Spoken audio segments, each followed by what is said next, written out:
Anh vốn là một con người trung thực được đánh giá cao, nhưng không biết vì lý do gì, lại trở thành kẻ điên cuồng xả súng sát hại 6 người.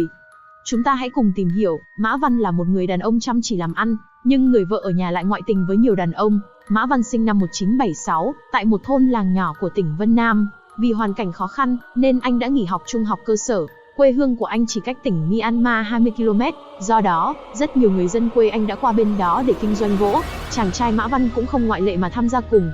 Năm 20 tuổi, anh kết hôn cùng Lưu Hiểu Khánh dưới sự mai mối của cha mẹ. Một năm sau đó, hai người đã có một đứa con trai xinh xắn. Sự ra đời của đứa con khiến anh càng làm việc chăm chỉ hơn bao giờ hết. Để vợ con sống thoải mái, Mã Văn đã vay tiền ngân hàng để mua một xe tải, nhằm đảm bảo kinh doanh vận chuyển giữa Vân Nam và Myanmar. Vài năm trở lại đây, cuộc sống của gia đình anh trở nên khấm khá hơn. Anh cũng xây được một ngôi nhà 2 tầng kiểu phương Tây rất đẹp. Vào đầu năm 2012, anh bị bắt vì tội buôn lậu gỗ từ Myanmar, chấp hành phạt tù 1 năm ở Myanmar. Trong thời gian đó, vợ anh Lưu Hiểu Khánh ở nhà cần phải có một người đàn ông phụ giúp việc đồng áng. Có tận 3 người đàn ông tên A Huy, Anh Quân, Gia Phong từ làng bên sẵn sàng giúp cô. Tuy nhiên, mối quan hệ của bọn họ khá là mập mờ và không đứng đắn. 1 năm trôi qua rất nhanh, khi Mã Văn quay về và nghe phong phanh những điều không hay về vợ mình. Vậy là để làm rõ vấn đề, Mã Văn bèn lặn lội đến nhà của 3 người kia để chất vấn.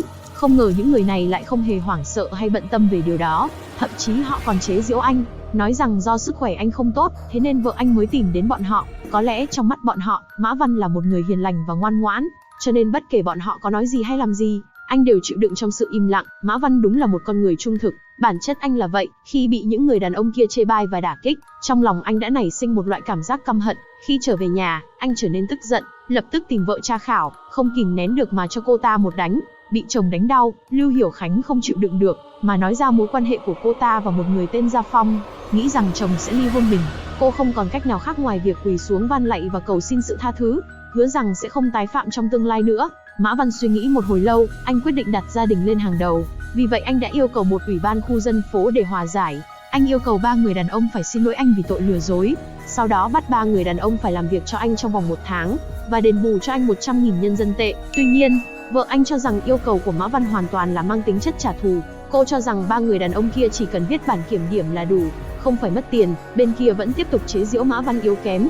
Vợ có lừa dối thì cũng phải chấp nhận. Điều này khiến anh càng trở nên điên tiết. Khi nghĩ đến cảnh vợ mình ăn nằm với họ thì càng bực. Anh không hài lòng với kết quả của cuộc hòa giải lần này. Anh đã sớm nuôi tư tưởng trả thù những người đàn ông kia. Giữa năm 2013, Mã Văn bỏ ra 19.000 nhân dân tệ, mua súng tiểu liên phiên bản 56 ở Myanmar, cùng với 70 băng đạn từ một người buôn bán vũ khí. Sau đó anh trực tiếp cầm súng về nước bằng đường bộ. Hôm đó, khi đang lau súng trên tầng 2, cảnh này vô tình bị vợ bắt gặp nhưng cô ta không quan tâm, bởi vì trong mắt cô ấy, anh vẫn là kẻ bất tài, dẫu cho có thêm súng thì cũng là vô ích mà thôi.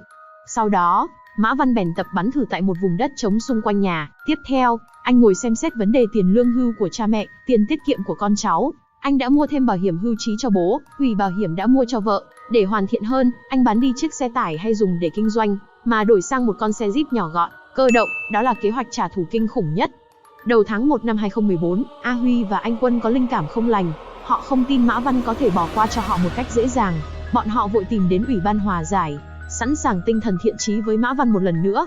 Khi cả 3 người lần này ngồi đối diện với Mã Văn lần này cương quyết hơn, thay đổi mức yêu cầu bồi thường danh dự từ 100.000 nhân dân tệ cho mỗi người lên thành 200.000 nhân dân tệ. Do điều kiện cả 3 nhà bên kia đều không ổn lắm, nên vấn đề bồi thường vẫn chưa được giải quyết. Vài ngày sau, A Huy cùng Anh Quân tìm đến ủy ban, cung cấp một số tiền để giải quyết. Mã Văn cũng đề xuất thương lượng lại vào ngày mùng 6 Tết. Ngày sau nữa, Mã Văn đệ đơn ly hôn với vợ.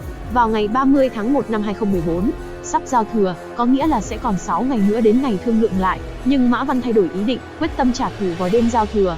Vì đó sẽ là ngày mà tất cả mọi người trong gia đình tập trung lại, ít người đi qua nhà khác. Cùng lúc đó sẽ có màn đốt pháo chào đón năm mới. Lúc đấy tiếng pháo sẽ át đi tiếng súng. Đây sẽ là một kế hoạch hoàn hảo mà ít ai ngờ tới.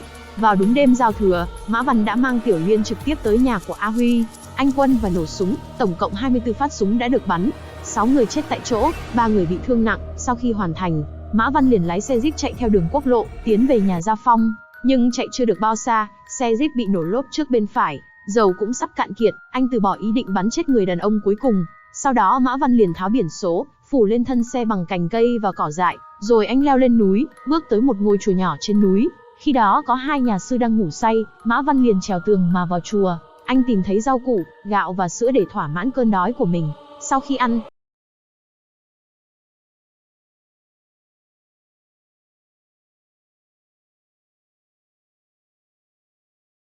bèn thành lập một đội đặc nhiệm, xác định rằng hung thủ đang nắm giữ vũ khí, cộng thêm địa hình phức tạp, cảnh sát cũng huy động thêm 1000 nhân viên an ninh.